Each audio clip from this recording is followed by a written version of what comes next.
Come down to Churchill Smoke Shop and celebrate Soul Day Company Cigar event happening this Sunday from 4 p.m. and until. Come on down, grab you a smoke, grab you a drink, and chill at the hill. I'll see you there. Hey everybody, what's going on? It is another Friday night. We are up here at Churchill Smoke Shop. It is late as night. It's Friday night. And we got a queen in the hill and she early. It's a full moon. There'll be some weird shit all night. And as always, I got my right hand man, my partner in crime, Mr. P. Powell to the third part, Mr. Preston Powell the third, and we have a special guest, the king of the scowls, Mr. Paul Gates. Fellas. Dude, what's going on, man? Happy Friday, happy Black Yeah. Friday to you. Glad to How have you y'all on the doing, brothers? How y'all doing? Good Brothers podcast. Let everybody know what we're smoking tonight. I'm smoking one of the Queen of the Hills, La Bruta Negra. You know, I smoked one of her cigars this week. Yeah, I'm Okay, smoking okay, a And here's Leva the lady Series G. herself. Yeah. okay. I'm smoking a Flathead by KO 660, one of my favorites. Okay, you got the small block Yes, small block, baby, not a big block. and then a big block. And Chad, you smoking the big block, huh? Oh, I well, smoke no, a I big block. bought You one. know, No, actually, I'm I got to smoking be a Leva tailgating, bro. Series G. Oh, Big okay, block, I got okay. to be tailgating. Got to be all day flight for that. Oh, okay, then. You know, that's what I do. Paul, what you drinking there? Because you saw me on the Whisperer. So, Hey, I got something new that I was told to try out at the quarters. It's called the Whistler. yeah, hold it up. It's double oaked. I'm sorry about the lighting, but it's double oaked. And it's a small batch, triple distilled. It's really good. Did you get some yet? Yeah, I've been to try it. I started, I'm drinking wine today till I get over there with Tad to hit that Tito's. Hello? Yeah, we heard you but loud. but before I go and grab the Tito's, I'll come and get a swig of it, see what it tastes Yeah, like. it's really. Hey, be honest with you, I'm surprised for the price point. It's Mm-hmm. really smooth. It don't have a bite at all to it, Mm-hmm.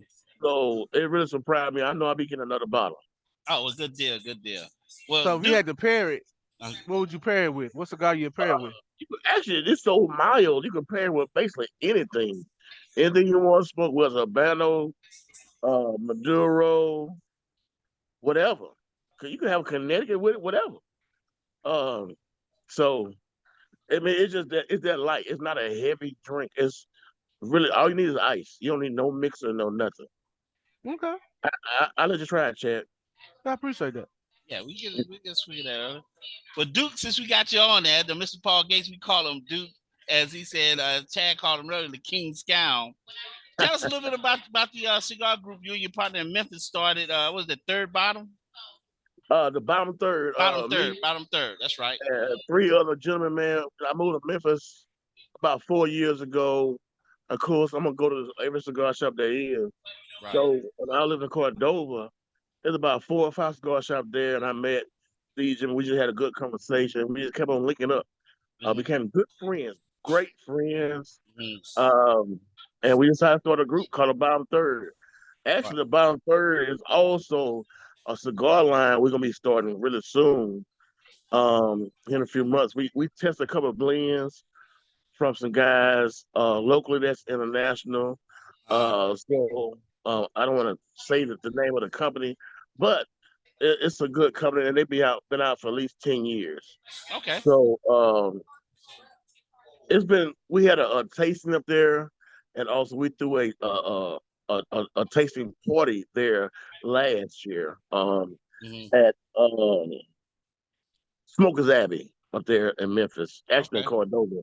So the test went really well.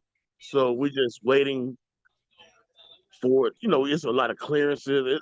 It's a learning thing right now because I didn't know it was like a lot of licensing, a lot of clearances. Yeah. You know, Yeah. we gotta protect our name and things like that Right. for the blend. So So, are y'all going Dominican or Nicaraguan or right now Honduran or? it's Nicaraguan right now. Uh-huh. But we're gonna have at least 3 or 4 lines after that.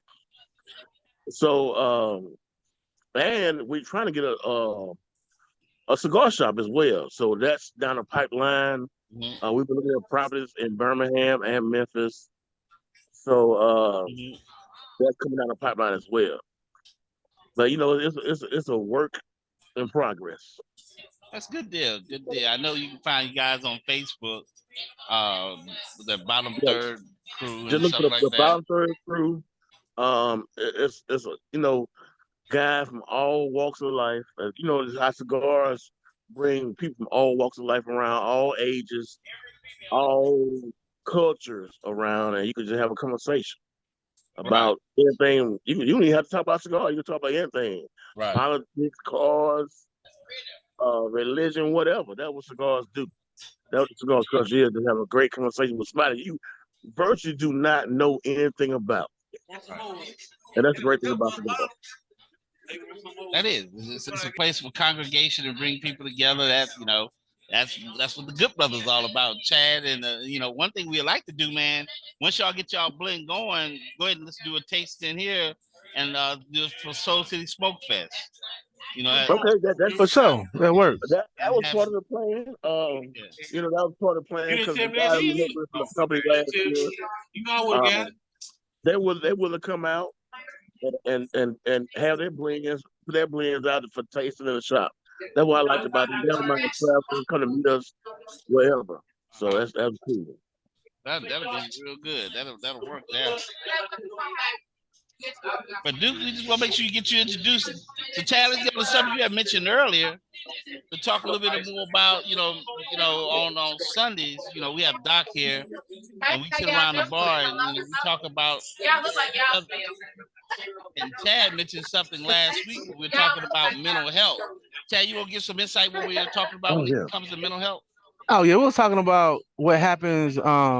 Preston brought up a conversation. What happens with when the body is stagnant or the body is at rest. Not meaning rest like you're in a coma, or what happens when you dream or when you Mm, sleep like that. We was talking about, you know, what's that right, inner voice that you hear, right, um, and things like that. Those subconscious things or unconscious things right, that that we hear um, in our minds, and and a lot of times because of things, I'm a very spiritual person, so especially if you have people in your life you're very spiritually connected to, right, outside of the emotion, outside of the physical, but spiritual is also, it transcends all elevations of earth, time, and space.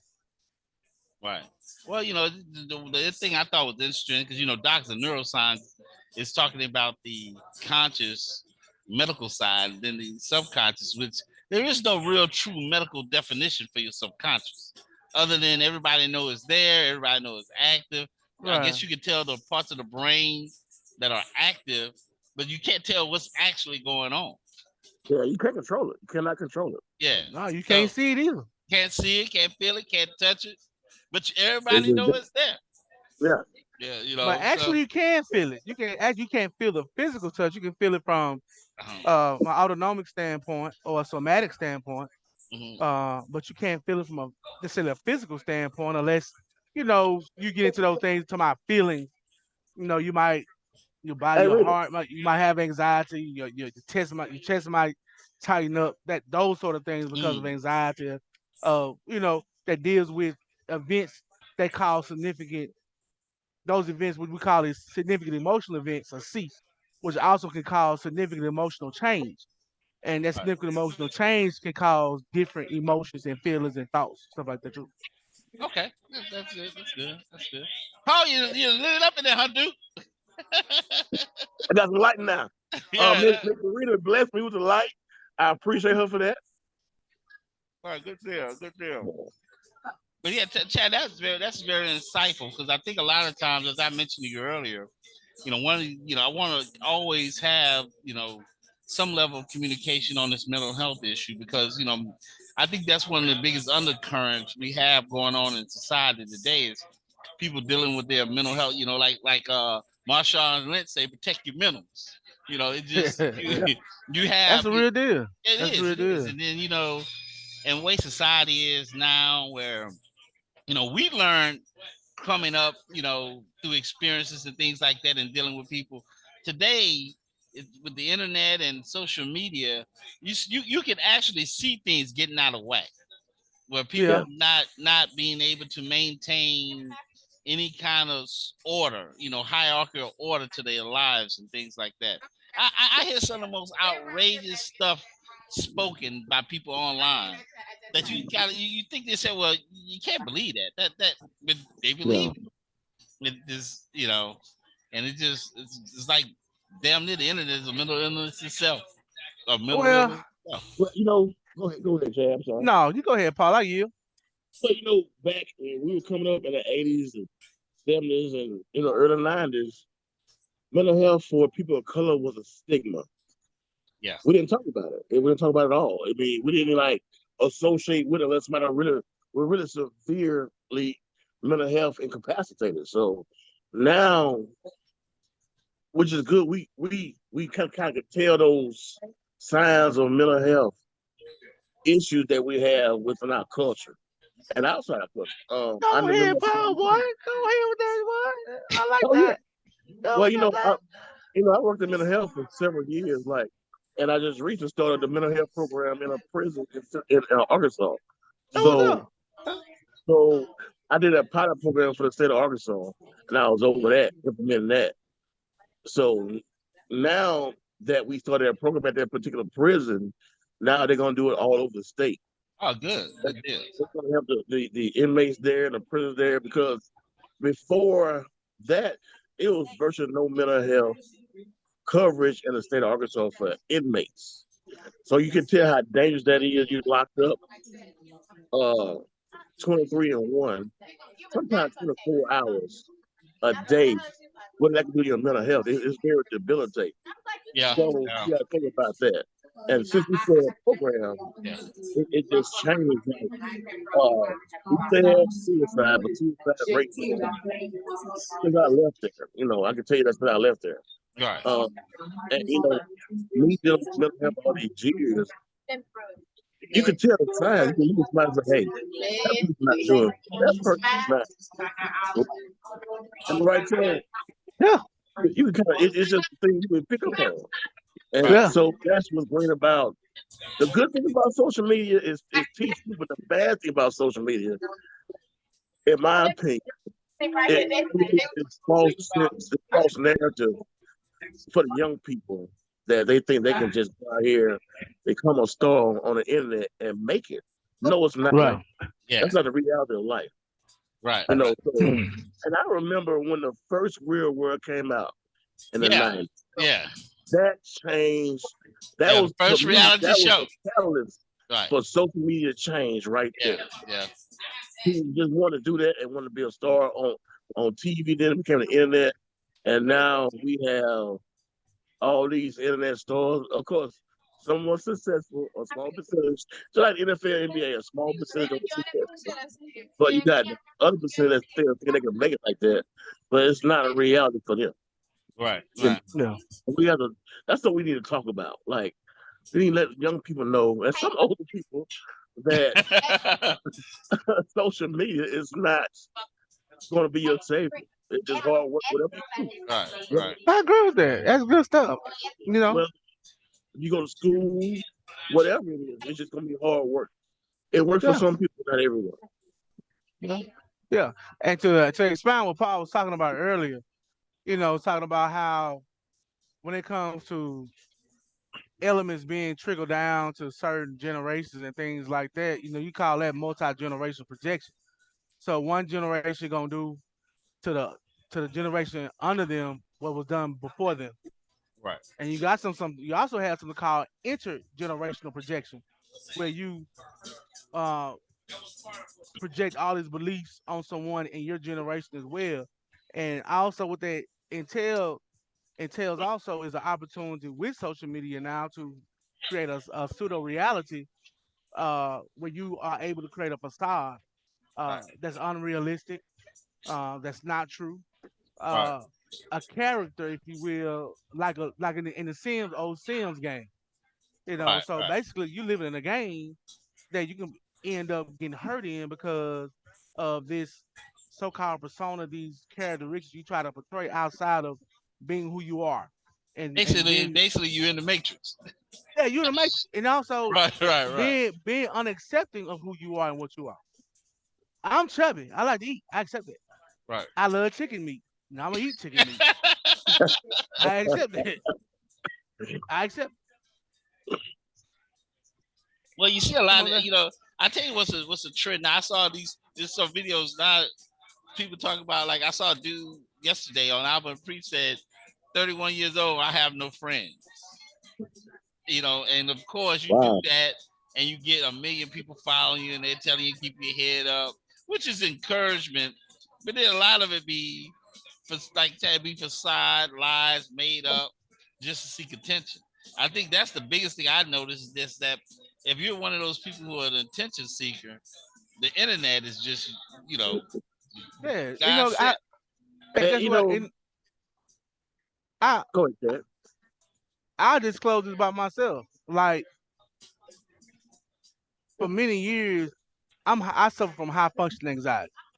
Uh-huh. Those individuals have anxiety to quote unquote, according to the definition, love the thrill of the chase. They function in high pressure situations that they love the adrenaline rush and all that sort of things. But you know, for many years, I had a lot of people around me, but I could scream and I felt like number one would hear me. Right.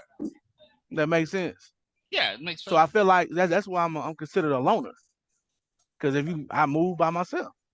If I was been there when I got brothers, sisters, nieces, Yeah. nephews, all that kind of stuff. So all that plays a good part into what Duke was talking about earlier.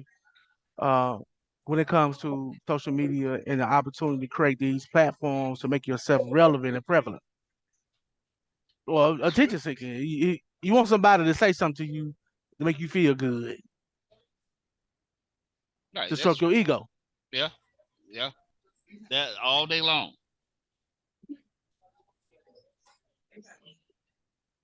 I mean, that's good stuff right there. I mean, we definitely want to continue those kind of conversations. I think that'll be good. Just, the more brothers talk, especially men, man, there is, Yeah. most of us don't, because it's just nature of a man. It's not something you readily discuss or things like that or readily talk about. So it's important. And that goes back to what Paul said. That's one of the importance of a cigar shop itself is where brothers sit down. And one thing about a man, you know, one thing we respect is that we don't burden each other. You know what I mean? When we sit down and talk, we sit and talk. We don't sit around and give each other the woe is me all day. You come to the Right. Yeah. shop, you Because everybody got everybody got something going everybody on. got stuff. What we call stuff. Everybody got Yeah. Yeah, stuff. right. Everybody has baggage. You know what I'm saying? Actually, in this culture of cigars, it have lifted me up. It kept me going, Yeah, to be honest with right. you. Have good people like, you, Chad, my brothers around here Yeah, that What I up, Coach know, and Goodman? also my brother in Memphis. Uh-huh. yeah, It's been an uplifting event for me right, the right, last 5-6 years. right. So I appreciate the culture, So in saying that, like when you were saying about social media, people have a million listeners, Uh-huh. but they might have 15,000 haters out there that's saying terrible, debilitating things about them. And that's what they focus on. They might have focused on the 965,000 people that love them, but these 25, 35,000 people that's Coach, good to see you, mate. Good to see you. You know berating them, why? You know you why? know, and if you don't have a thick skin, like we come from a culture at a time in the 70s, 80s, 90s. Yeah, Our skin is thick. Most of us. yeah, real thick. Most we been through some stuff. We fought, we did all kind of stuff, Right. and we learned from it. You know what I'm saying? But this new generation, they skin is thin, man. It's really they don't have that mental capacity to take that and say, oh, you know what? I'm not worried about that person, what they say about me. Yeah. Because that's the mentality I have. You Right. know, Right. forget Somebody this always thing hating about, somewhere. Yeah, but you the know, reason why that is because everyone internalizes external variables. Uh-huh. So if you getting roasted Uh-huh. like we did in junior high school, and I say, you know, your mama built like a hairy wolf, got a hairy wolf back, then you internalize it. You know what I'm saying? And you mad at me, we just roasting, having a good time, but you internalize it. And you take it personally. Your mama got a hairy wolf back. You know what I'm talking about? Every time a full moon, she barking, she barking at the moon. You know what I'm saying? So you internalize everything.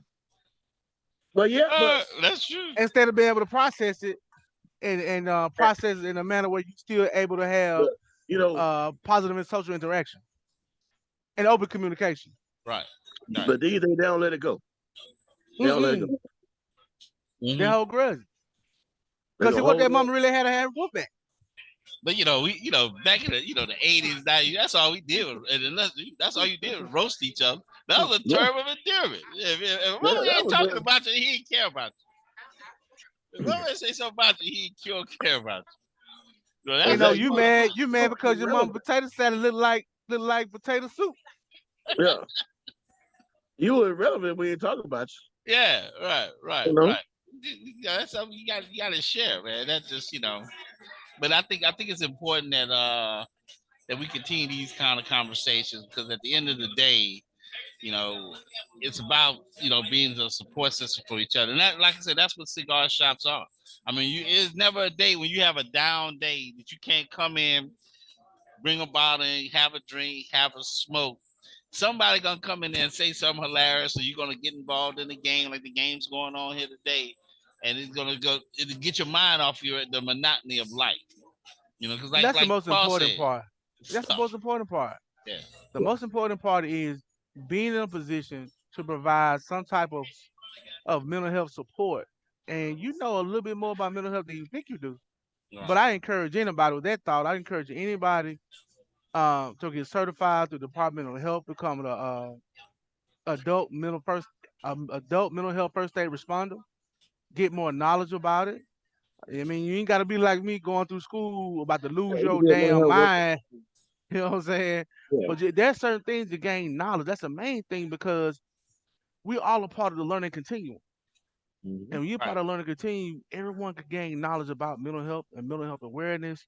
And you ain't got to diagnose. You don't have to know ICD-10 codes and DSM-5, TRV, all that crap I can do.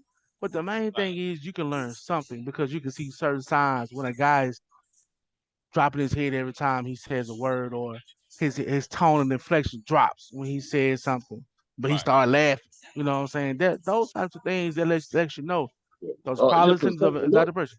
Exactly. Zoned out look, far away look. Right.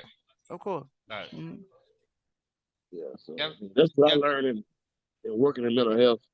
For years, that's what I learned. There's a certain look, what you look for, people verbiage, affect, if their speech is on, or they, can't say a sentence good, mm-hmm. It's just all those signs you could pick up on. Yeah, exactly. And I think that really should be incorporated in law enforcement when they go to the academy, because everybody's not mental health trained, and that really helps, like, law enforcement out in the streets pick up on that, because I know a lot of situations I've seen where if that particular officer was trained in mental health, right, that person may have lived, or that person. I agree. Yeah, I agree. I agree. Instead of using gum, use his taser. It just been situations that people train, like myself and you, Chad, mm-hmm. and person, that you can see things, right, and act accordingly to that situation, instead of just being scared. Okay, I gotta do it out here naked with a knife. He ain't right. Okay. Yeah. Knife, so at least have enough sense to call somebody else who's out there that is an expert. Yeah. If you have time. But now we have alternative ways of subduing a person that's in the street, like the taser or the tongue. Like, if you gotta know, you gotta protect yourself. Okay? You gotta protect yourself. Right. Right. But I may not shoot this person to the man if I don't have a train. I've been trained to the man. Okay. Let me hit your foot. If you come in with it, I got to protect myself. Let me hit your foot. Let me hit your outer arm. It's gonna stop you some kind of way. You know, if I don't have a taste, but you should have a taste or less lethal force. You know, so I see a lot of officers really get trained. They talking about taking money away from the police, defunding the police. That's not the answer. Right. Use That that was dumb in money to itself. train in mental health, what to look for in mental health situations. You know, it's some people that are crying for help, but they don't know how to. They don't know how to do that. Right. So, all gung ho, just want to shoot somebody. Not that they want to shoot somebody, but in that situation, you know, it's a second chance Right. for that person to live and have a life. Okay, you know, Makes so sense. That makes sense. that's the thing we need to talk about. Good deal. Good deal. Elite force. Right, I got you. Good deal. But guys, with that being said, man, this is another Friday night on the hill. I'm gonna come get a little bit of what you drinking on, Duke. And Yeah, I need to shout out myself. Huh? Shout out myself. Hey, Y'all next want time, hey, check this out. Dude, you gotta come on next time. So next time we're gonna get into this dating relationship thing. We're gonna delve a little deeper in that. And And what we're now? gonna You said get shit into this. rich. Yeah, we're gonna get into this dating relationship thing, you know. Oh, I got a lot to add to that. A lot. Damn. That's how I got it. So like he had like a 200% Red Bull or some shit. Chad, Damn. you know Chad. But okay. That work. Definitely do that, man. Man, guys. Hey. So with that being said, man, you know, like I said, I'm smoking the LeBron Negra this week, Queen of the Hill cigar. Good to have my brother Duke on from the bottom third crew. For sure. And always the Chad Ford, Jackson State finest. Salute. Remember, like, subscribe, get in the comments section and give us some thoughts what you think about the mental health, where do we stand on mental health, and and everything else that's going on in society today with the advent of the internet and how people are reacting to society norm, the new norm, so to speak, the new norm. Yeah. You got anything else before we get out of here? Hey man, look, we need y'all to come up here, because what we're gonna try to do is we're gonna try to do a forum. We're gonna film it live, taking questions live. Have a live. We're gonna create a panel. You know what I'm saying? So y'all come see us. Grab a smoke, grab a good glass of wine. Come see the Queen of the Hills, Miss Sarita. She got a lot of good things going on. Got a lot of good products to sell. She got a lot of good words for you too.